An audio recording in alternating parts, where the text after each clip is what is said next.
So many of us remember that terrible day back on October 7th, 2023. And since it took place on the Jewish holiday of Simchat Torah, when some people don't use their phones or their computers or their televisions or their radios, and we didn't have access to any news sources, we didn't really have a clear understanding of what really was taking place in Israel on that terrible day. There were rumors that filtered into the synagogues. I remember hearing that there were 50 people that were killed, there were 20 people taken hostage. We had no idea. All we knew, and I remember I was up here in Thornhill that Simchat Torah, and we just knew that something bad had happened. We had no idea the extent of it. And I remember as soon as the holiday was over, I had to pick up my wife. She was on the other side of Thornhill. And I got into my car. I immediately turned on the news. I wanted to hear on the news what happened in Israel.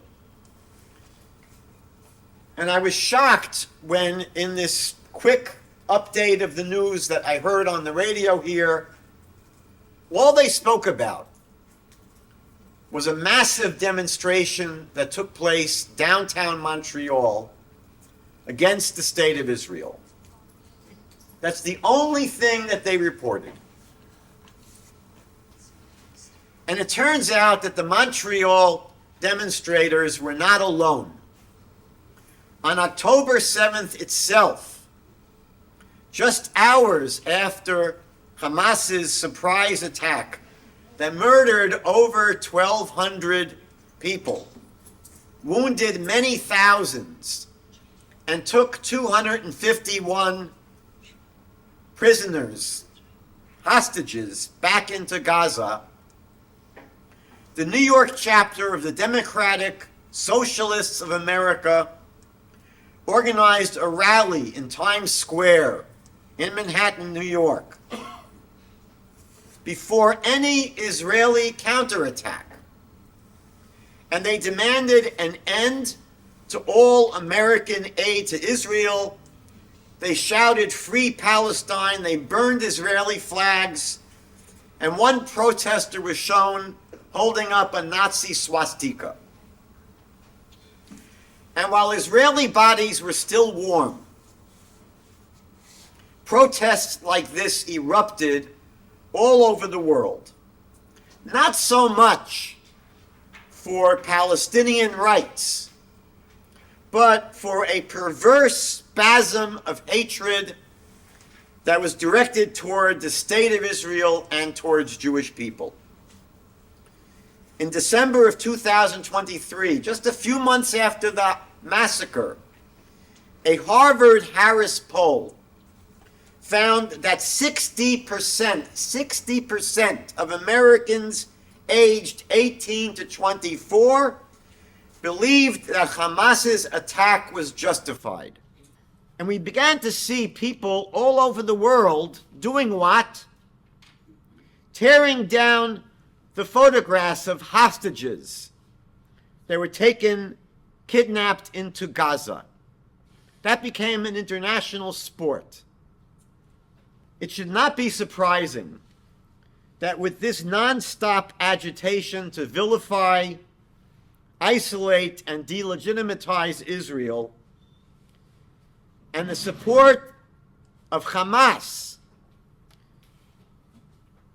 that invaded universities and TikTok and metastasized into skyrocketing levels of anti-Semitism across the globe.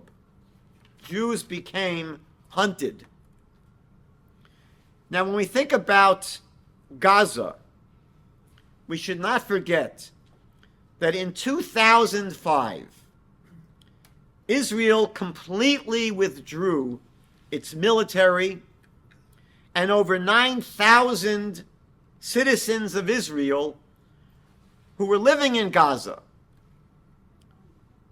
in 25 different communities were forcibly evicted by the Israeli army And even the bodies of Israelis that had died and were buried in Gaza were dug up and were reinterred in Israel. We left every molecule in Gaza.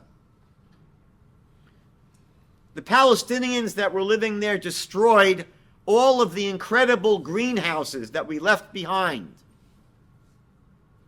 And in 2006, they voted in Hamas to rule Gaza. They received billions of dollars of international aid. However, instead of using it to build schools and hospitals and infrastructure, Hamas used it to construct a massive system of terror tunnels. And they purchased rockets and missiles and arms, and they turned Gaza into an armed terror state. Since then, Hamas has started 4 wars against Israel prior to their attack on October 2023. In each conflict, including the current one, the playbook of Hamas has been exactly the same. They placed their rocket launchers, they stored their weapons, and they placed their fighters in and near schools and mosques and hospitals and in residential buildings. And they believed that using their civilians as human shields was a winning strategy. Either Israel would have to refrain from responding to their terror attacks, and they would have a free hand to attack Israel whenever they wanted, or they would purposely cause their own civilian casualties if Israel counterattacked. And this would generate, they knew, worldwide protests against Israel that would pressure Israel into halting their attacks against Hamas. And Hamas knows that by playing this victim card, it's their strongest weapon. And they invest heavily in it. It becomes a game of heads I win, tails you lose. They have no way of losing. Hamas believes that not only will international pressure curb Israel's military efforts to defend itself, but they believe that these pressures from the international community will isolate and weaken Israel militarily, diplomatically, and economically. The boycott, divest, and sanctions movement, BDS, has attracted many supporters across the world who assume that BDS is an effort to alleviate the plight of Palestinian Arabs. They believe they'll be helping the Palestinian cause. But this is a deceptive subterfuge. BDS has nothing to do with helping Palestinian Arabs. Omar Barghouti, who was the founder of the BDS movement, said, "We simply oppose a Jewish state in any part of Palestine." And Asad Aburkal, a BDS activist, clarified, and he said the real goal of BDS is to bring down the state of Israel. That's what it's about. Nothing to do with helping Palestinians. It's all about destroying the state of Israel. Now, we have to understand that there has been a very long history at demonizing Israel. It didn't just start recently. After the defeat of the Soviet-backed countries in the 1967 Six-Day War, the USSR entered into a relationship with the recently formed terrorist organization, the PLO. And their goal was to regain the influence that they had lost in the Middle East. When the Arab nations, backed by Russia, were literally destroyed in 6 days by Israel, Russia lost a tremendous amount of prestige and influence, and they were desperate to get it back. So with their alliance with the Palestinian Liberation Organization, the Soviet Union now began to partner with Arab and Muslim nations with a strategy to use the United Nations as a weapon against Israel. And this they did. And in November of 1975, the United Nations passed Resolution 3379. Some of you probably remember this, declaring Zionism as a form of racism. And with this, Zionism was seen as the most serious problem in the world. And the idea of Zionism as racism began to go beyond the Soviet Union, beyond the Arab bloc, and began to penetrate Western universities. And this dynamic spread, and it kept on spreading until the Cold War ended. And with that, and with the active involvement of the United States, the Zionism equals racism resolution was revoked by the United Nations in 1991.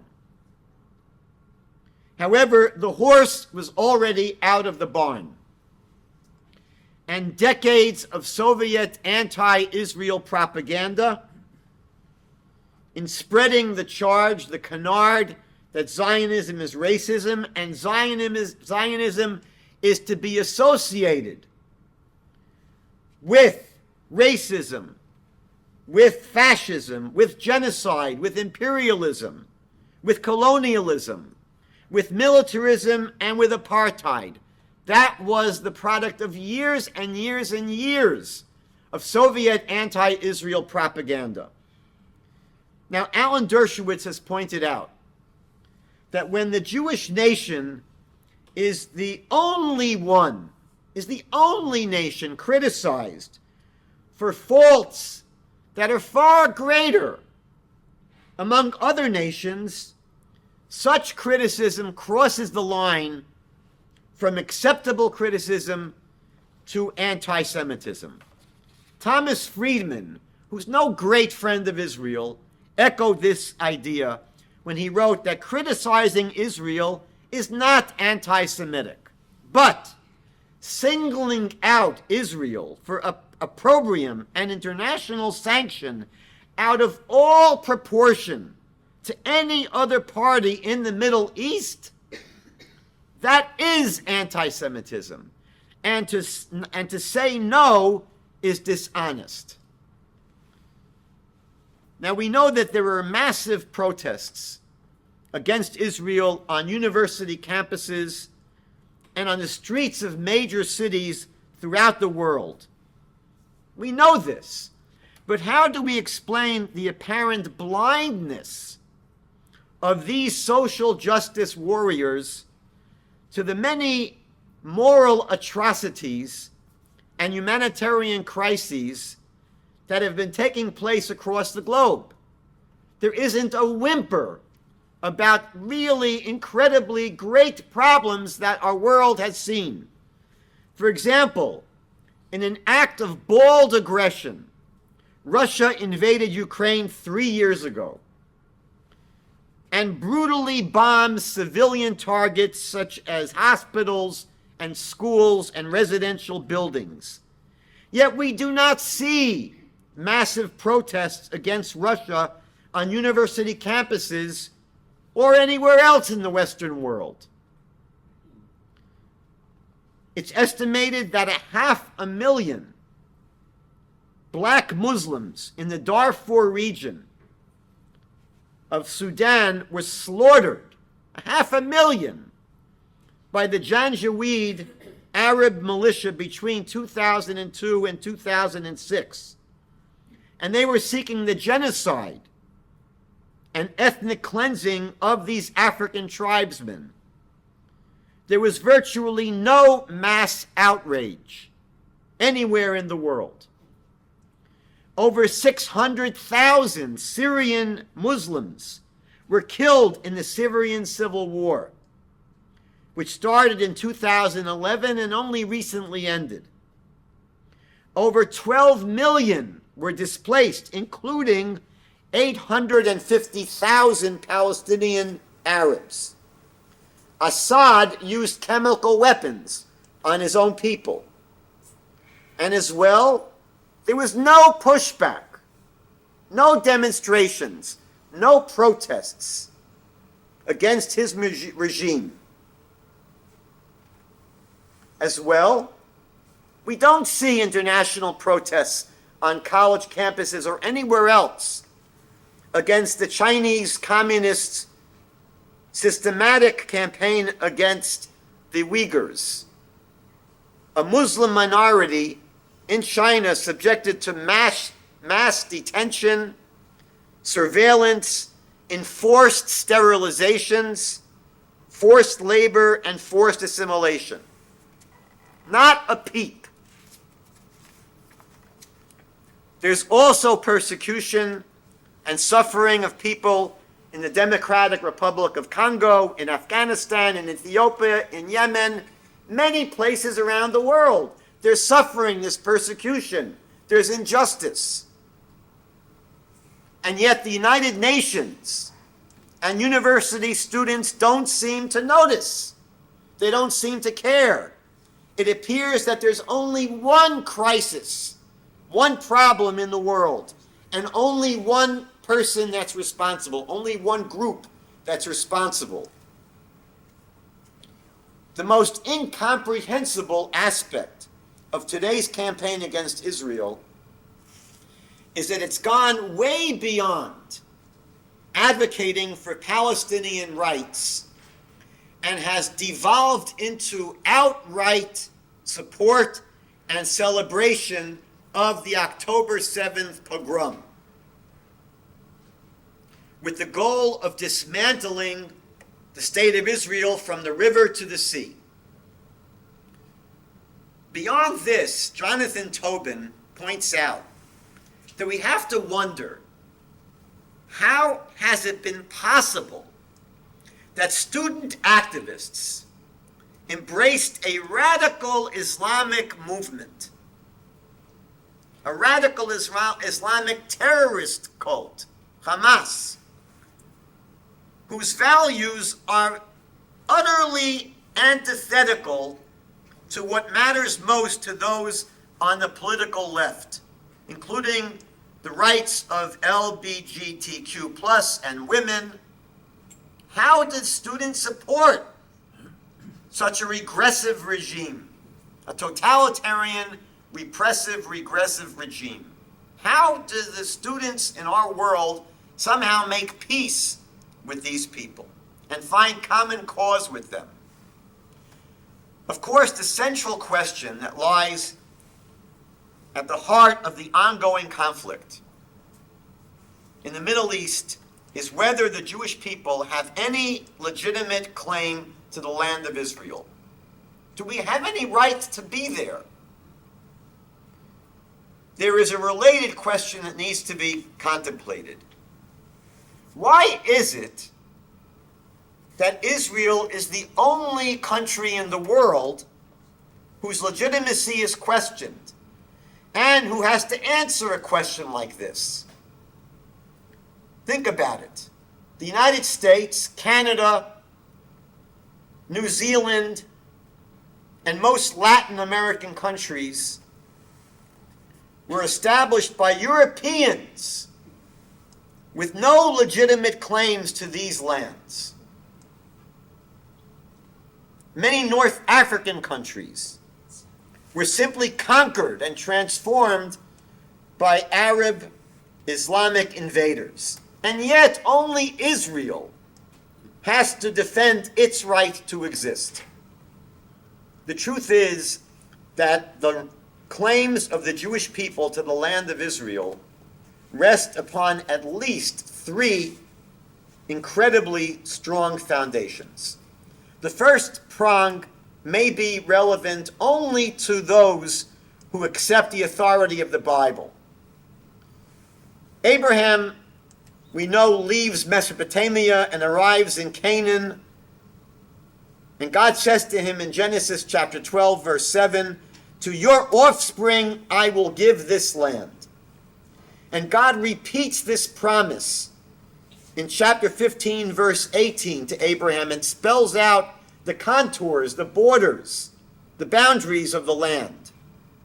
And the same promise is then repeated to Abraham's son Isaac and to Abraham's grandson Jacob, and then it's repeated to Moses, and many times in our Bible. The Torah emphasizes over and over again that God has promised this land that was once called Canaan, today we call it Israel, some call it Palestine, but that area was promised by God to the Jewish people. What many people don't know is that this biblical teaching is confirmed in the Quran. So in Surah 5, verses 20 to 21, it says, "And when Moses said to his people, 'O my people, remember God's blessing upon you when he appointed prophets among you and appointed you kings and gave you that which he gave to no other in the world. O my people, enter the Holy Land, which God has prescribed for you, and do not turn back, for then you will be overthrown.'" And Surah 17 in the Quran, verse 104, says that Jewish sovereignty in the land of Israel was never abolished.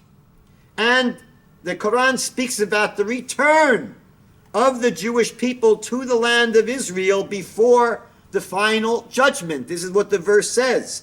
"And thereafter we said to the children of Israel, dwell securely in the promised land. And when the promise of the hereafter comes to pass, we shall bring you as a mixed assembly." That's one foundation upon which we feel we have a right to that land. P.S.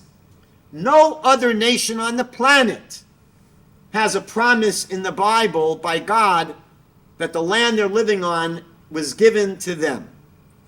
We're the only people that have such a divine promise. Now, if a person says, "I don't care what the Bible says, I don't care what the Quran says," fine, they would ignore this argument. The second foundation of our right to the land of Israel rests on our long and ancient history in the land going back almost 4,000 years. That's when Abraham lived there. After being liberated from the Egyptian servitude about 3,300 years ago, the Jewish people arrived to the Promised Land 40 years later, and for more than 1,600 years, the Jewish people were the main settled population in the land, and it was ruled by independent Jewish kingdoms under King David, his son King Solomon, who was followed by their successors. King David, we know, established Jerusalem as Israel's capital around the year 1000 before the Common Era.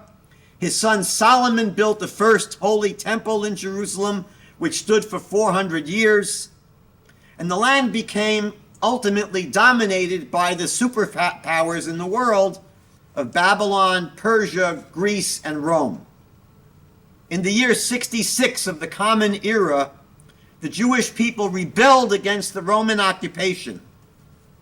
And 4 years later, the assault and the revolt was put down, and Jerusalem was destroyed by the Romans.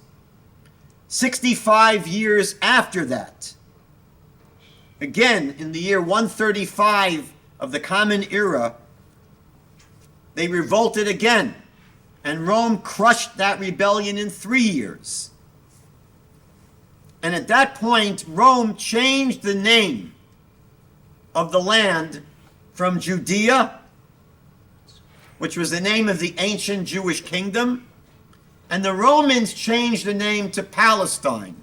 They took the name of an ancient enemy of the Jewish people, the Philistines, and they wanted to rub it into our noses, and they wanted to disconnect the Jewish people from their own land by changing the name of the land.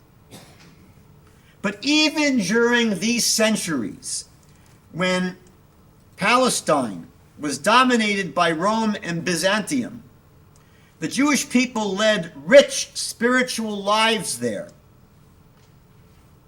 In the 4th century, they produced the massive Jerusalem Talmud.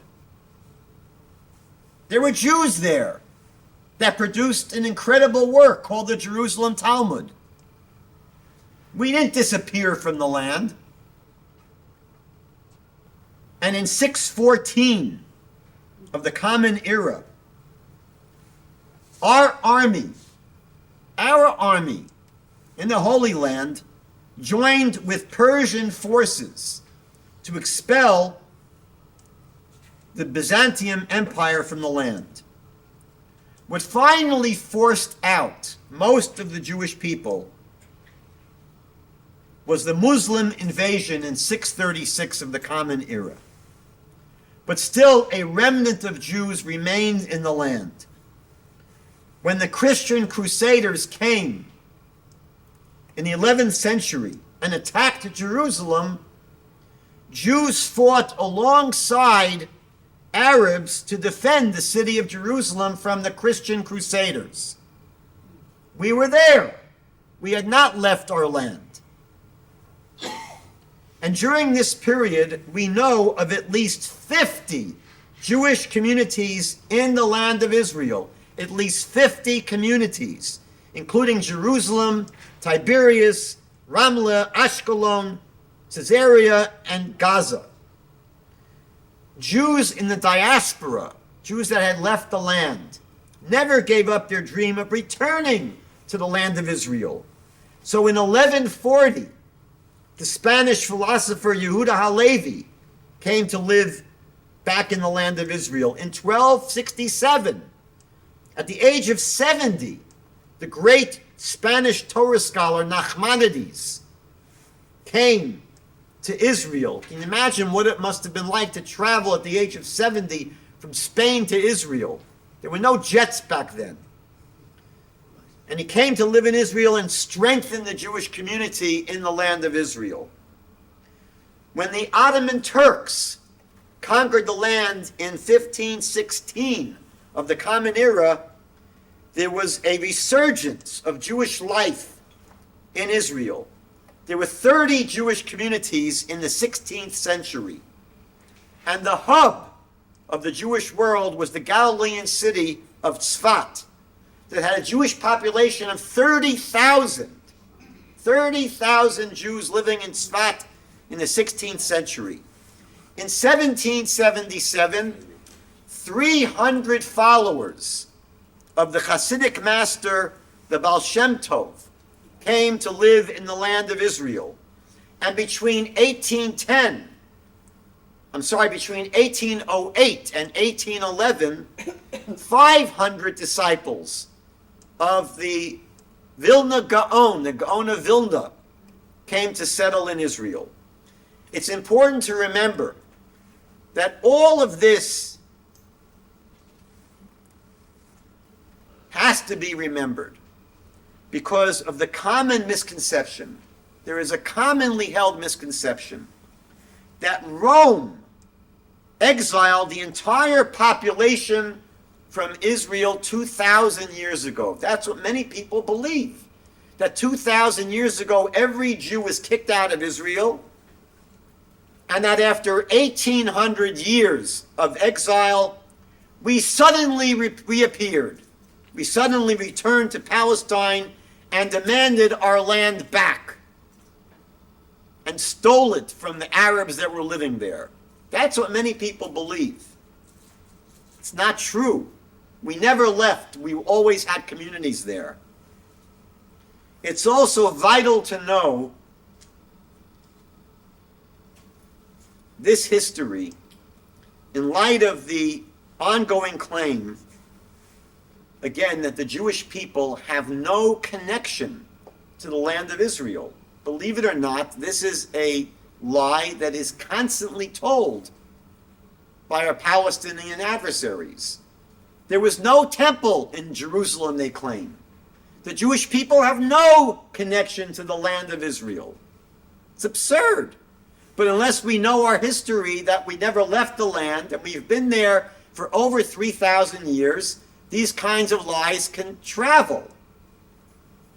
Just to reinforce my case, there is overwhelming archaeological evidence of Jewish life in more than 30,000 sites across the land of Israel. In 30,000 places across the land of Israel, a small land where there's evidence of Jewish people living there thousands and hundreds of years ago.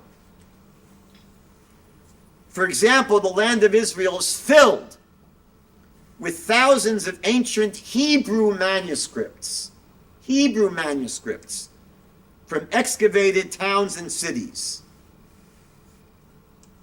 The Mount of Olives Cemetery in Jerusalem is over 500 years old. Who's buried in the Mount of Olives Cemetery? Jews. There are over 100,000 graves there.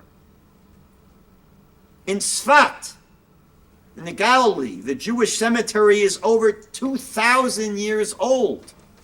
A Jewish cemetery with Jewish bodies buried. The third major foundation for establishing the rights of the Jewish people in the land of Israel is international law. International law. In 1917, the British government issued the Balfour Declaration, recognizing that the Jewish people deserve to have a national home in their historic homeland. A few years later, the declaration was accepted by both houses of the Congress of the United States, and President Harding signed a bill endorsing it. But the Balfour Declaration was a statement of intent. It didn't have any teeth to it. It didn't have any binding legal force. This would take a few years. After the Allied powers defeated Germany, the Austro-Hungarian Empire, and the Ottoman Empire in World War I, a peace conference was convened in Paris in 1919 to discuss the disposition of lands that were conquered by the Allies. The Paris conference was attended by 30 nations and functioned as a world government. The first order of business was to create the League of Nations. Another issue was taking all of the lands that Turkey lost in the Middle East and turning those lands into mandates. The Paris Conference adopted a positive attitude to the Balfour Declaration. And a year later, at the San Remo Conference in San Remo, Italy, it turned the Balfour Declaration into international law. At this point, the Balfour Declaration, promising the Jewish people a homeland in their national ancestral land, was written into international law. It's not a dream anymore. It's a law on the books, ratified by the world. legal title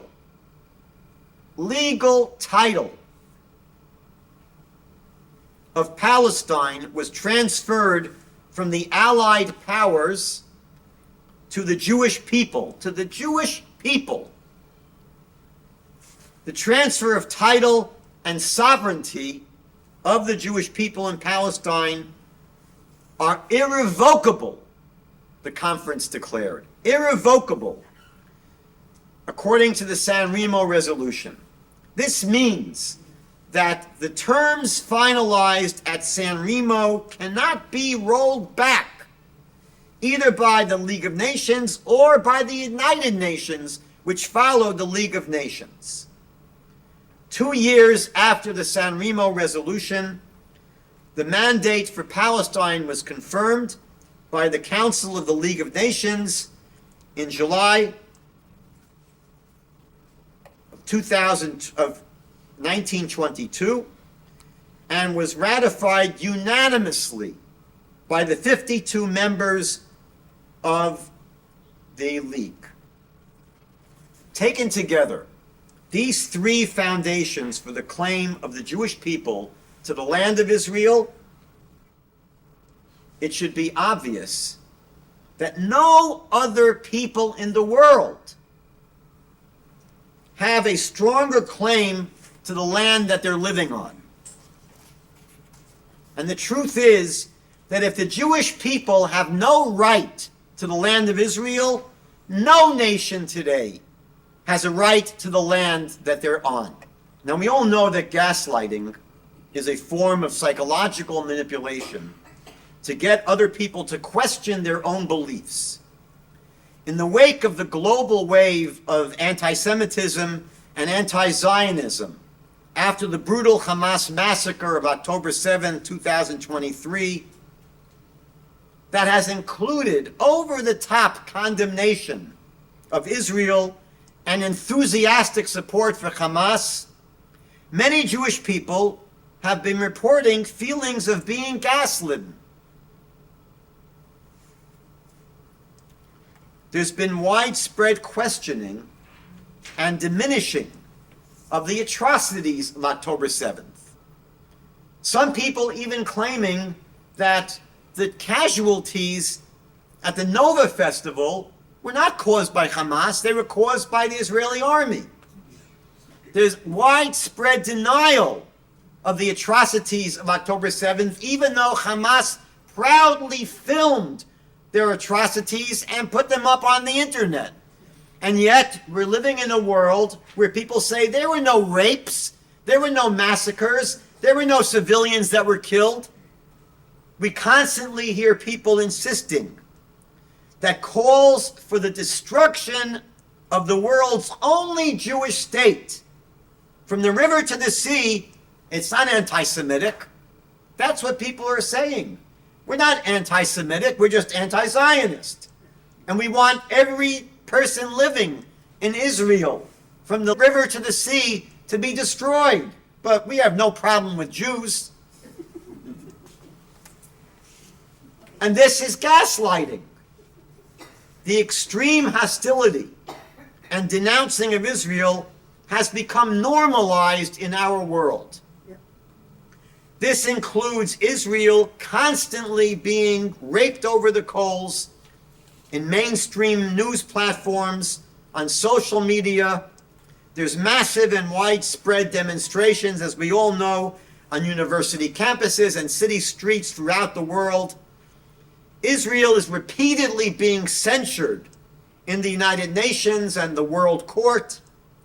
Numerous entertainment figures and influencers on social media expressing support for a ceasefire and stopping Israel from defending itself, disarming Israel, and international political leaders, including our country of Canada, threatening Israel for defending itself, threatening sanctions, threatening to cut off arms and economic relations with Israel. With all of this nonstop opposition, many people wonder if perhaps these people that are criticizing Israel have a point. And Israel may be the guilty party. Because if the entire world is against Israel, can they all be wrong? That's what it means to be gaslit.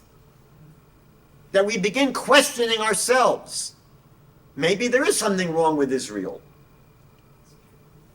In 1892, the famous journalist Asher Ginsberg, better known as Achad Ha'am, wrote an essay where he discusses the positive benefits of the blood libels that Jews faced for centuries. Now, how could it be that Jews should find consolation in these accusations that we kill non-Jewish babies to use their blood in baking our Passover matzah? What is the upside of that?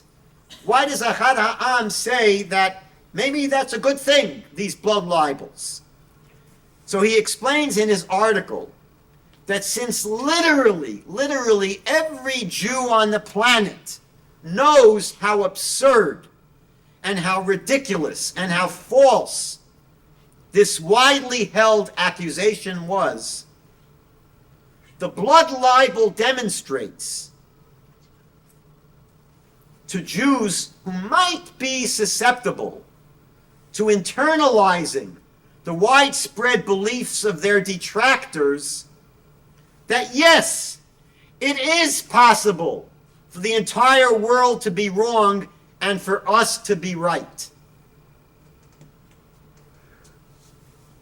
Now, before assessing and addressing the lies that are endlessly hurled at Israel, it's worth mentioning briefly that when people accuse Israel of the most heinous things in the world, they're often projecting onto Israel their own faults. There's an old expression, when you point your finger at someone, you have three fingers pointing back at yourself. So, for example, Palestinian Arabs maintain that they experienced a Nakba, or a catastrophe, in 1948, when Israel forced 600,000 Arabs out of their homes and confiscated their property. However, this is a fiction. The vast majority of Arabs left on their own in 1948, or at the urging of their leaders, who told them, get out of your homes, wait till we destroy Israel, then you can come back. But this is what they accuse us of. They accuse us of forcing out hundreds of thousands of Palestinians from their homes.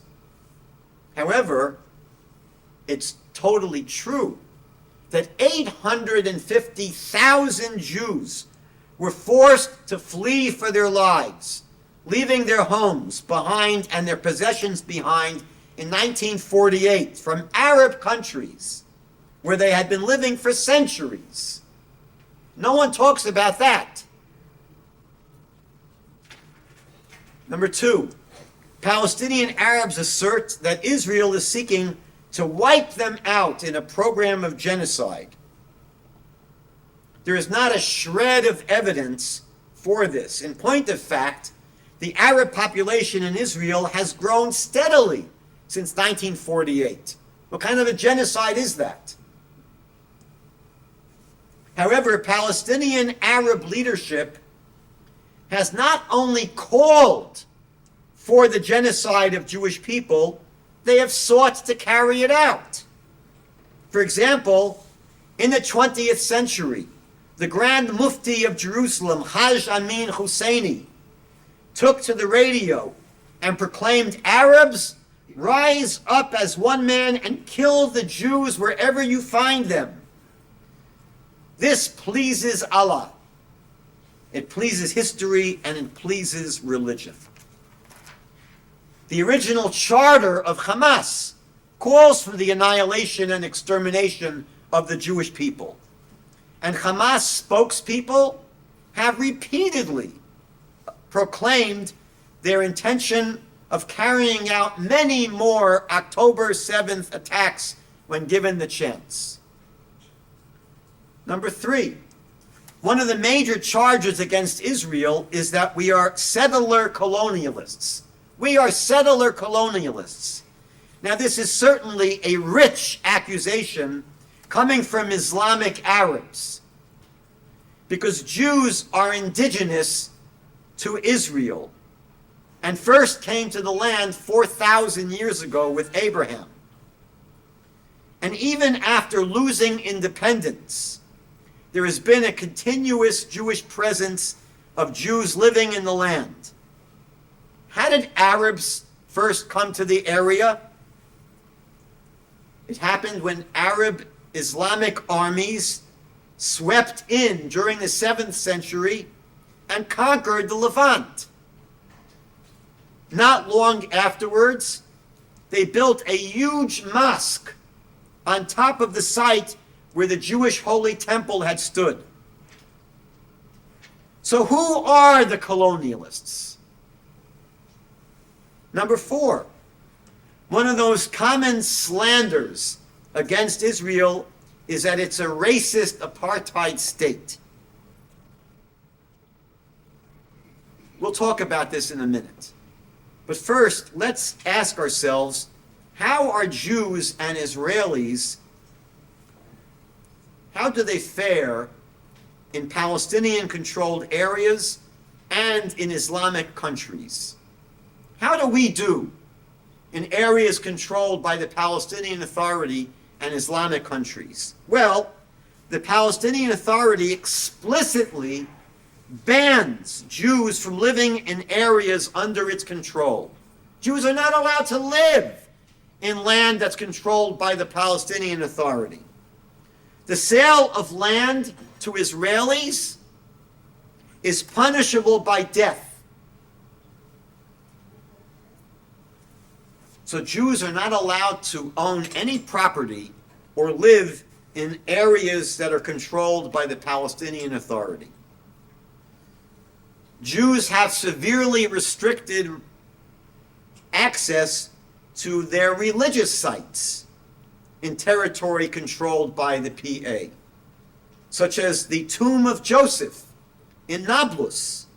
In fact, the entire area under the control of the Palestinian Authority is essentially off limits to Jews and to Israelis. Today, one of the most frequent lies that's hurled at Israel is that it's a settler colonial state. It doesn't take much to puncture this accusation, claiming that the Jewish refugees who immigrated to Israel in the last decades of the 19th century were tools of European imperialism falls apart when you have to answer a simple question. For whom were these socialist and idealist refugees working? These Jewish refugees who came from Russia and from other parts of Europe where they were persecuted, and they were undergoing pogroms in the 1870s, 1880s, 1890s. When we fled these lands and came to Israel, we were supposed to be colonialist settlers. Who were we colonizing it for? Were we planting the flag of the Tsars, the Russian Tsars, in Israel? Or of the anti-Semitic regimes in Poland or Lithuania? Of course, these refugees wanted nothing to do with the countries they fled to avoid pogroms and religious persecution. The land they cultivated was not taken away from their rightful owners by force or confiscated by colonial law. The people who came to Israel purchased land primarily from absentee landlords and real estate speculators, often at exorbitant prices. So no, we're not colonialist settlers. Another charge that's regularly heard today accuses Israel of genocide. Now this always comes up in the context of the current conflict in Gaza.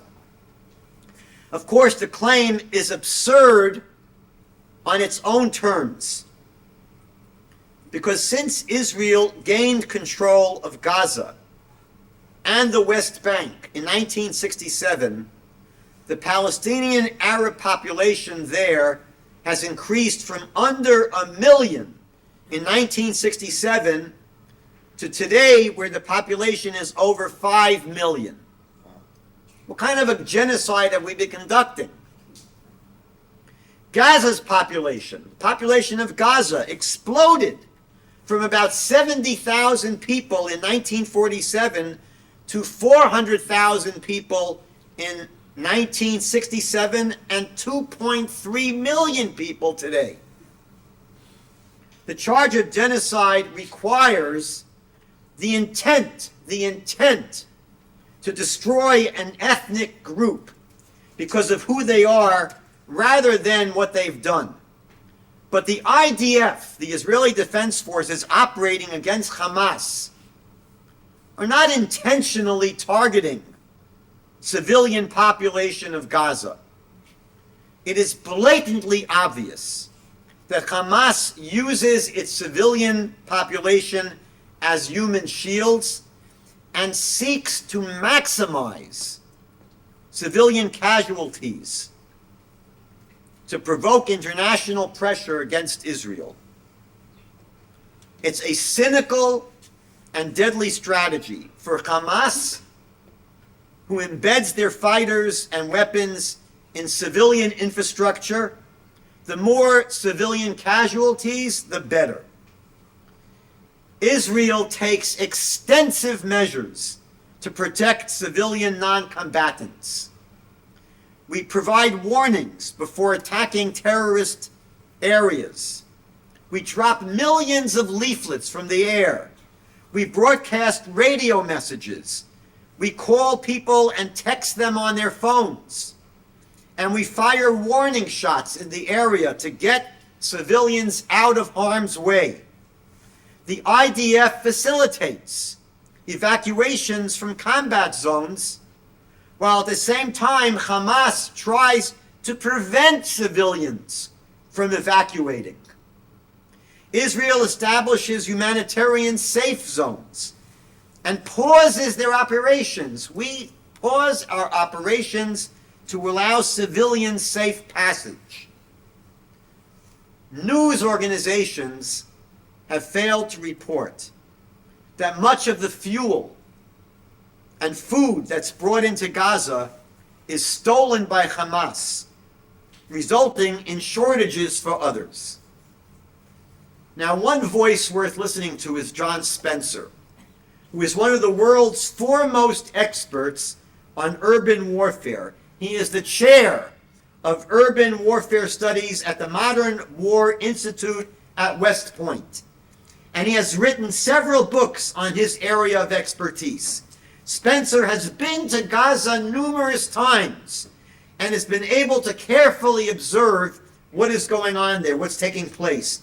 He knows that critics of Israel accuse the Jewish state of using disproportionate force with disproportionate casualties and of indiscriminate bombing. That's what Israel is accused of.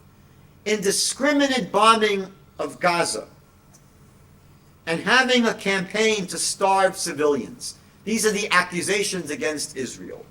Spencer has reported that he has seen none of this, none of it, and that Israel was doing, listen to his words, Israel was doing harm mitigation at a level unparalleled in the history of urban warfare. Colonel Richard Kemp is the former commander of British forces in Afghanistan and head of the international terrorism team of the British Intelligence Committee. And he has also praised the performance of the Israeli Defense Forces in Gaza and says that Israel does more to safeguard civilians in a combat zone than any other army in the history of warfare. British Major General Andrew Fox came to the exact same conclusions. Another slander that is regularly hurled at Israel is that it's an apartheid state. Now, the International Criminal Court defines apartheid as the implementing and maintaining a system of legalized segregation in which one racial group is deprived of civil rights.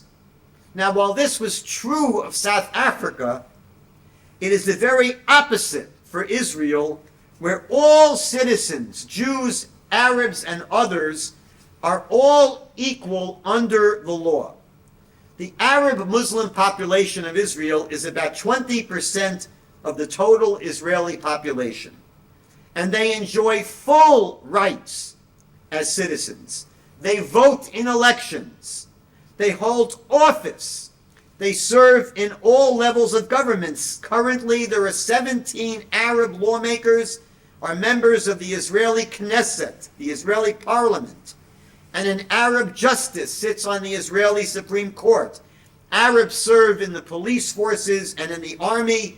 They work as lawyers, and there are Arab diplomats serving as in foreign countries as ambassadors and consul generals.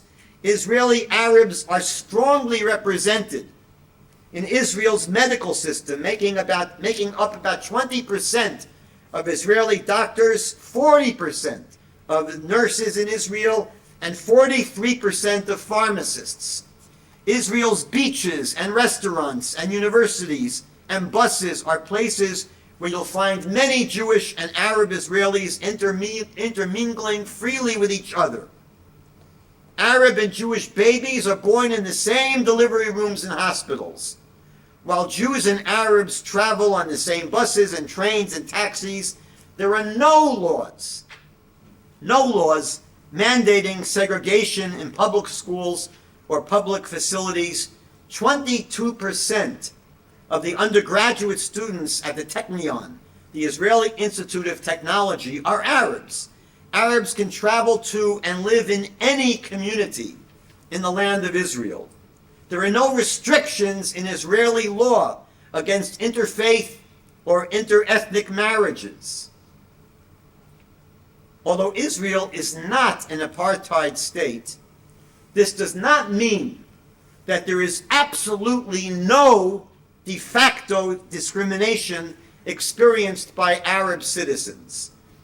Discrimination is unfortunately something that happens in every country in the world. However, Israel still ranked above Italy and Spain and the United States in a respected global index of democratic values. In the latest edition of the annual Democracy Index from the prestigious Economist Intelligence Unit, they rated Israel at 7.97 out of 10, just behind France, which was 7.99, and Britain at 8.1. I just want to make one more point about the claim that in 1948, the Arab Palestinians experienced what they call a Nakba, or a catastrophe. The truth is that the only catastrophe in their mind was that the Arab armies that invaded Israel in 1948 failed to exterminate the Jewish nation. That for them was the real catastrophe. But they don't speak about that. They claim that in 1948 they were expelled. Hundreds of thousands of Palestinians were expelled from their homes and had their property confiscated. So we have to state at the outset that if the Palestinians had accepted the United Nations partition plan in 1947, there was a plan by the United Nations to divide a very small part of land that was still left for Israel. Tragically, the British lopped off 77% of the land that was really allocated for Israel. They took 77% of the land that we were promised, and they created the state of Transjordan, later became Jordan. And now there was a very small amount of land left. Instead of just giving it to the Jewish people, the United Nations says, we're going to partition it. We're going to give some to the Jews and some to the Arabs. Even though the Palestinian Arabs already had a state, the state of Jordan. So now they have this incredible proposal, the little piece of land that's left, we're going to divide it between Israel and the Arabs. The Arabs turned down this proposal. They refused. Israel accepted. We said, fine, we're willing to live at peace with our Arab neighbors.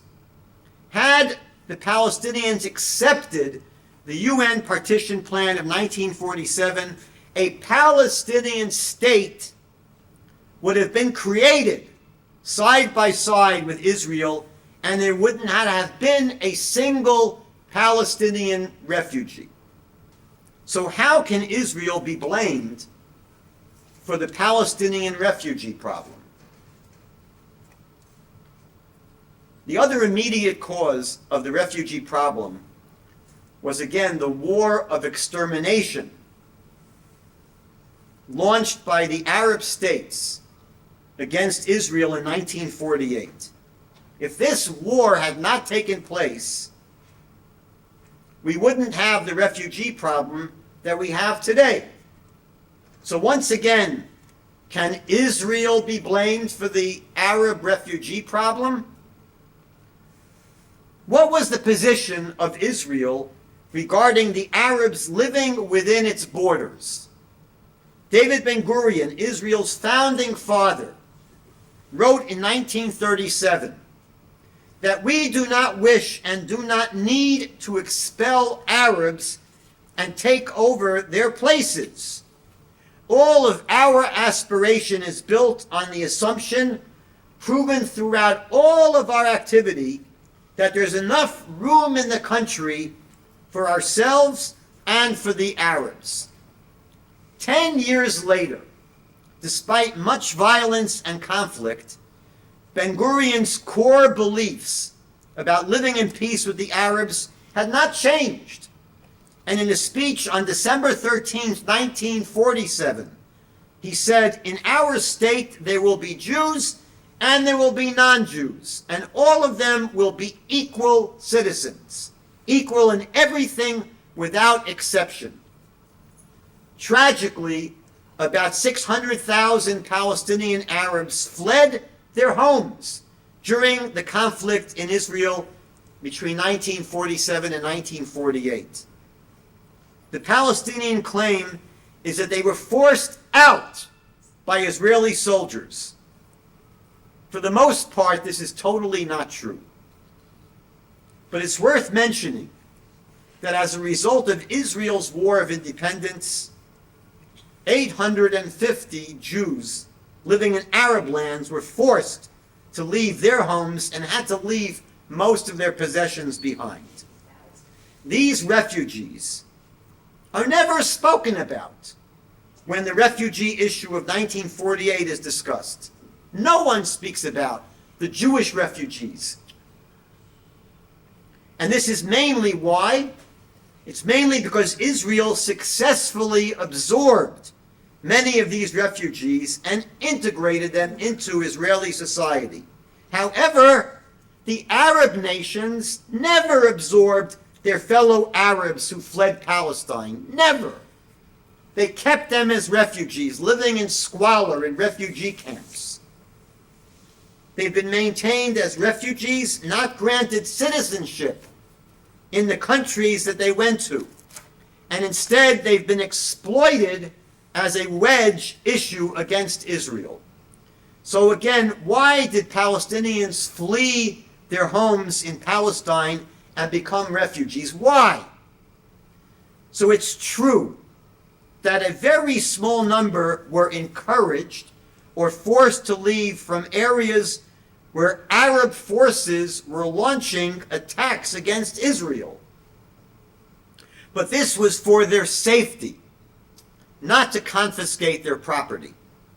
But there are other reasons that explain why the bulk of Palestinians fled. Number one, in the early days of the local fighting in 1947 before the Arab nations got involved, the Palestinian leaders in some locations, including mayors and judges and landlords and religious leaders, left their places, and many civilians followed them.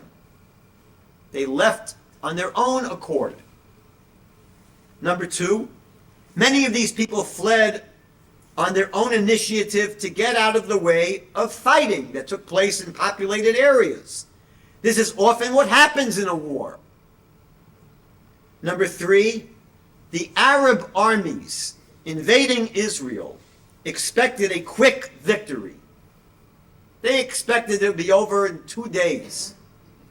And they were surprised to meet stiff resistance by Israel.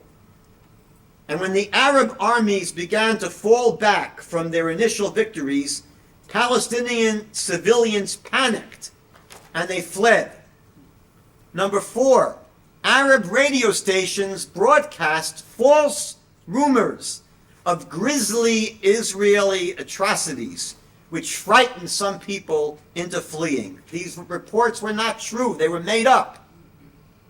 And number five, overconfident Arab leaders encouraged these Arabs to leave their homes until they would crush Israel, and then they'd be able to return to their homes.